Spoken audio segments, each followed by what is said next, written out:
Salut à tous, on est dans la Grande Serre avec, dans cette vidéo, on va regarder des plantes du Nouveau-Mexique et du Texas. Cette rocaille est exclusivement consacrée.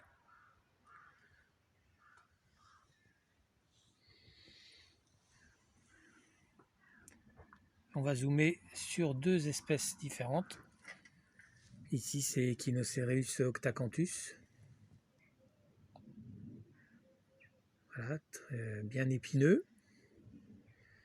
Certains le considèrent comme une espèce de Opuntia coccineus, donc Coccineus variété octacanthus. C'est pas à moi de trancher qui a raison. C'est d'une plante qui pousse lentement. Voilà, si on fait un semis, il faut au moins 5 à 8 ans avant d'avoir une plante de cette taille-là. Je vous montre de quoi avoir une idée de la hauteur de la plante. Voilà. Ça vous donne un ordre de grandeur. Ce petit personnage universel. Et on va regarder la même plante beaucoup plus âgée à côté.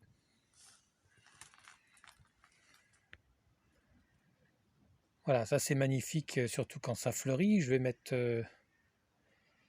des photos. Là, c'est pas la saison. Hein. C'est pas encore la saison. C'est pour le mois de mai hein, en général. Hein.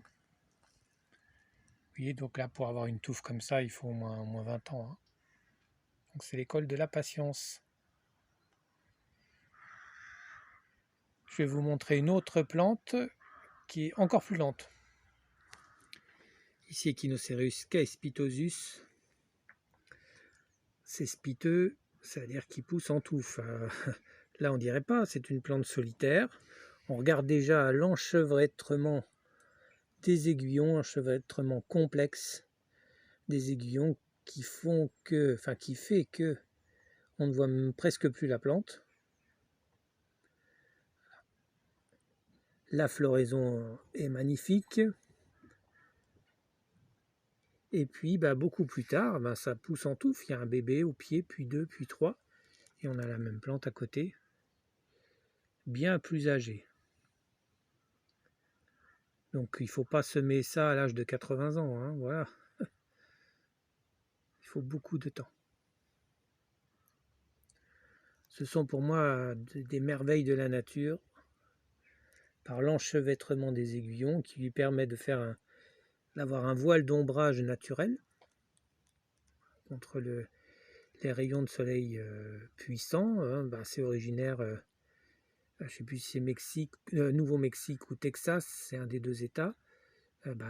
Ça tape en plein été, hein, puis ça va taper aussi dans cette serre là. Hein. Donc là, la plante se protège avec une sorte de voile d'ombrage naturel fait par les aiguillons. On compare les deux espèces l'une à côté de l'autre.